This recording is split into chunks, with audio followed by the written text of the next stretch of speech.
క్రీస్తునందు ప్రియ సహోదరి సహోదరులారా, మన ప్రభువును రక్షకుడైన యేసుక్రీస్తు వారి ప్రశస్త నామమున కూడి వచ్చిన మీ అందరికీ ఉదయకాల శుభాలు తెలియజేయుచున్నాను. బాగున్నారా? దేవుని మహాకృపను బట్టి దేవుడు మరొక నూతన దినాన్ని మన జీవితంలో ప్రవేశపెట్టాడు. అందును బట్టి మహోన్నతుడైన దేవునికి కృతజ్ఞతాస్తుతులు చెల్లించేవారమై ఉంటున్నాం. సమయంలో దేవుని వాక్యాన్ని ధ్యానం చేసుకుందామా? కీర్తనల గ్రంథంలో నుండి 18వ కీర్తన 33వ వచనాన్ని ధ్యానం చేద్దాం. 2వ భాగాన్ని ధ్యానం చేద్దాం. ఇక్కడ కీర్తనకారుడు దావీదు చెప్పుచున్న మాట, నా కాళ్ళను జింక కాళ్ళ వలె చేయుచున్నాడు, ఎత్తైన స్థలము మీద నన్ను నిలుపుచున్నాడు. దేవుడు తన వాక్యమును మన వినికిడిలో దీవించుడుగాక. ప్రియ విశ్వాసి, ఈ కీర్తనలోని భావగర్భితమైన మాటలు మనము గత వీడియోల నుంచి ధ్యానం చేస్తూ ఉన్నాం. ఈ కీర్తనలో దావీదు పలికిన ప్రతి మాట దీవెనకరంగాను, ఆశీర్వాదకరంగాను, బలపరిచేవిగాను కనపడుతూ ఉన్నాయి. అందుకని ఇక్కడ ఏమంటాడంటే, ఎత్తైన స్థలము మీద నన్ను నిలుపుచున్నాడు. గత వీడియోలో నా కాళ్ళని జింక కాళ్ళ వలె చేసి ఉన్నాడని చెప్పిన కీర్తనకారుడు ఎత్తైన స్థలములో నన్ను నిలబెడుతున్నాడు అంటాడు. ఎత్తైన స్థలము అంటే ఏమిటి? ఇంతకుముందు ఎక్కడ ఉన్నాడు దావీదు అంటే చూద్దాం. కీర్తనల గ్రంథం 40వ కీర్తన ఈ 40వ కీర్తనలో దావీదు తన స్థితిని చూపిస్తూ ఉన్నాడు. యెహోవా కొరకు నేను సహనముతో కనిపెట్టుచుకొంటిని, ఆయన నాకు చెవియెగ్గి నా మొర ఆలకించెను. నాశనకరమైన గుంటలో నుండి, జిగటగల దొంగ ఊబిలో నుండి ఆయన నన్ను పైకెత్తెను. చూశారా? ఏ స్థితిలో ఉన్నాడు, ఏ పరిస్థితుల్లో ఉన్నాడు, ఏ స్థలములో ఉన్నాడు దావీదు.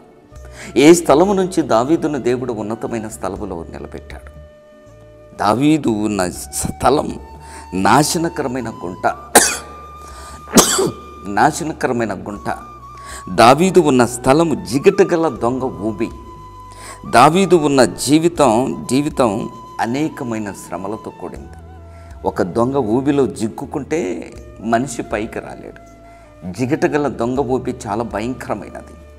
అటువంటిది లోపలికి దిగజారిపోయే దావీదు జీవితాన్ని ఈ 18వ కీర్తనలో దావీదు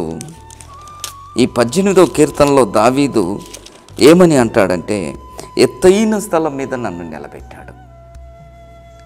క్రైస్తవ జీవితం లోయలు కొండలు అనుభవం కలిగిన జీవితం.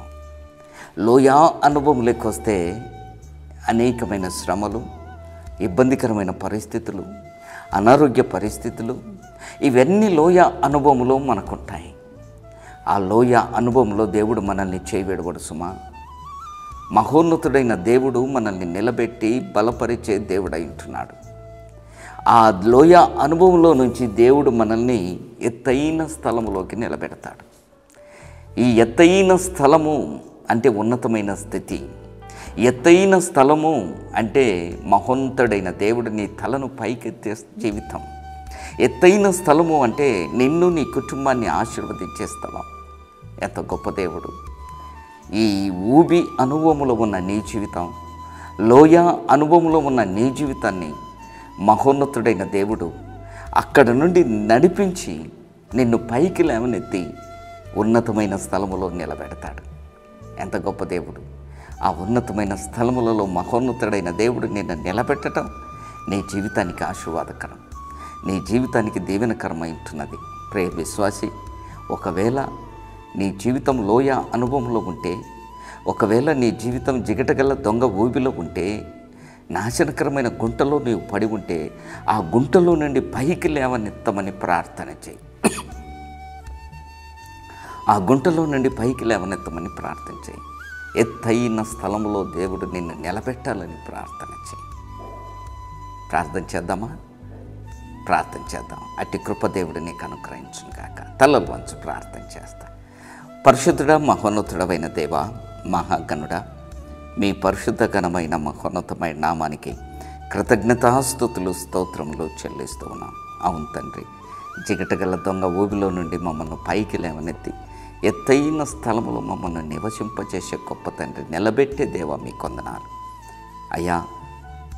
ఈ ఉదయకాల సమయంలో ఎవరైతే నాయనా ఇదిగో లోయ అనుభవంలో ఉంటే వారిని లేవనెత్తి ఉన్నతమైన స్థలంలో నిలబెట్టమని నజరేయుడైన యేసయ్య నామమున అడుగుచున్నాము తండ్రి. Amen, amen. God bless you. ప్రభు నిన్ను దీవించును గాక.